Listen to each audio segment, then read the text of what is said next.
Briar Rose, presented by Storytime Classics. Illustration by Courtney of Blue Starr Creations.art. A king and queen once upon a time reigned in a country a great way off, where there were in those days fairies.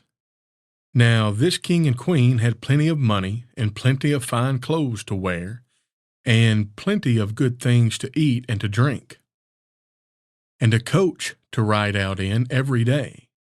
But though they had been married many years, they had no children, and this grieved them very much indeed. But one day, as the queen was walking by the side of the river at the bottom of the garden, she saw a poor little fish that had thrown itself out of the water and lay gasping and nearly dead on the bank.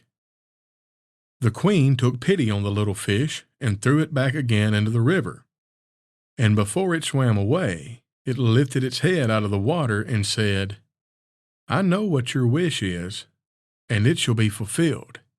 In return for your kindness to me, you will soon have a daughter." What the little fish had foretold soon came to pass, and the queen had a little girl so very beautiful that the king could not cease looking on it for joy, and said he would hold a great feast and make merry and show the child to all the land. So he asked his kinsmen and nobles and friends and neighbors. But the queen said, "I will have the fairies also, that they might be kind to our little daughter." Now there were 13 fairies in the kingdom, but as the king and queen had only 12 golden dishes for them to eat out of, they were forced to leave one of the fairies without asking her. So 12 fairies came, each with a high red cap on her head, and red shoes with high heels on her feet, and a long white wand in her hand. And after the feast was over, they gathered round in a ring and gave all their best gifts to the little princess. One gave her goodness, another beauty, another riches, and so on, till she had all that was good in the world. Just as 11 of them had done blessing her, a great noise was heard in the courtyard, and word was brought that the 13th fairy was come, with a black cap on her head, and black shoes on her feet, and a broomstick in her hand, and presently up she came into the dining hall. Now as she had not been asked to the feast, she was very angry, and scolded the king and queen very much, and set to work to take her revenge. So she cried out, "The king's daughter shall in the 15th year of her life be wounded by a spindle, and fall down dead." Then the 12th of the friendly fairies, who had not yet given her gift, came forward, and said that the evil wish must be fulfilled, but that she could soften its mischief. So her gift was that the king's daughter, when the spindle wounded her, should not really die, but should only fall asleep for 100 years. However, the king hoped still to save his dear child altogether from the threatened evil. So he ordered that all the spindles in the kingdom should be brought up and burned. But all the gifts of the first 11 fairies were in the meantime fulfilled, for the princess was so beautiful and well behaved, and good and wise, that everyone who knew her loved her. It happened that, on the very day she was 15 years old, the king and queen were not at home, and she was left alone in the palace. So she roved about by herself, and looked at all the rooms and chambers, till at last she came to an old tower, to which there was a narrow staircase ending with a little door. In the door there was a golden key, and when she turned it, the door sprang open, and there sat an old lady spinning away very busily. "Why now, good mother," said the princess, "what are you doing there?" "Spinning," said the old lady, and nodded her head, humming a tune while buzz went the wheel. "How prettily that little thing turns round," said the princess, and took the spindle and began to try and spin. But scarcely had she touched it before the fairy's prophecy was fulfilled. The spindle wounded her, and she fell down lifeless on the ground. However, she was not dead, but had only fallen into a deep sleep, and the king and the queen, who had just come home, and all their court fell asleep too. And the horses slept in the stables, and the dogs in the court. The pigeons on the housetop and the very flies slept upon the walls. Even the fire on the hearth left off blazing and went to sleep. The jack stopped, and the spit that was turning about with the goose upon it for the king's dinner stood still. And the cook, who was at that moment pulling the kitchen boy by the hair to give him a box on the ear for something he had done amiss, let him go, and both fell asleep. The butler, who was slyly tasting the ale, fell asleep with the jug at his lips, and thus everything stood still and slept soundly.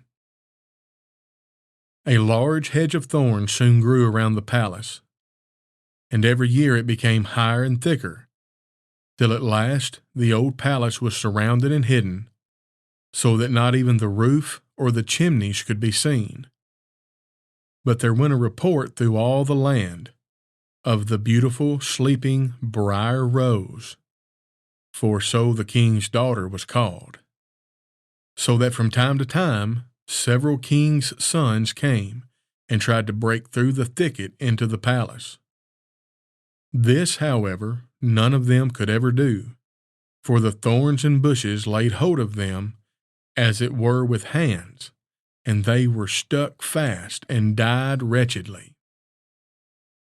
After many, many years, there came a king's son into that land, and an old man told him the story of the thicket of thorns, and how a beautiful palace stood behind it, and how a wonderful princess called Briar Rose lay in it asleep, with all of her court. He told, too, how he had heard from his grandfather that many princes had come and had tried to break through the thicket, but they had all stuck fast in it and died. The young prince said, "All this shall not frighten me. I will go and see this Briar Rose." The old man tried to hinder him, but he was bent upon going. Now that very day 100 years was ended, and as the prince come to the thicket, he saw nothing but beautiful flowering shrubs, through which he went with ease, and they shut in after him as thick as ever. Then he came at last to the palace, and there in the court lay the dogs asleep, and the horses were standing in the stables, and on the roof sat the pigeons fast asleep with their heads under their wings. And when he came into the palace, the flies were sleeping on the walls, the spit was standing still, the butler had the jug of ale at his lips, going to drink a draught. The maid sat with the fowl in her lap ready to be plucked, and the cook in the kitchen was still holding up her hand as if she was going to beat the boy. Then he went on still farther, and all was so still that he could hear every breath that he drew, till at last he came to the old tower and opened the door of the little room in which Briar Rose was.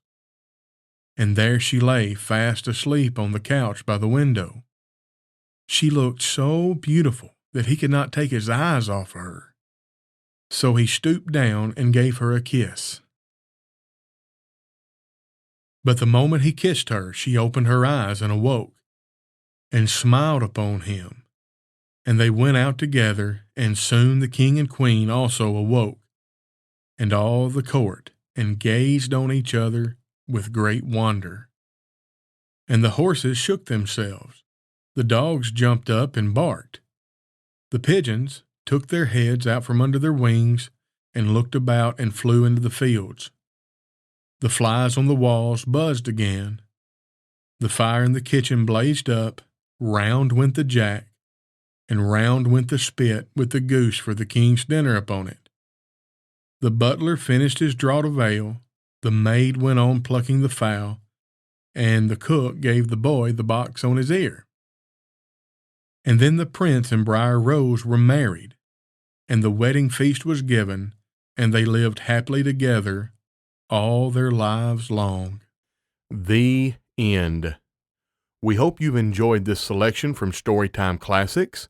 Be sure to like, subscribe, and share, and stay tuned for more stories to come out weekly. Also, let us know what stories you'd like to hear in the comments section. And if you like the artwork by Courtney, be sure to visit www.bluestarcreations.art.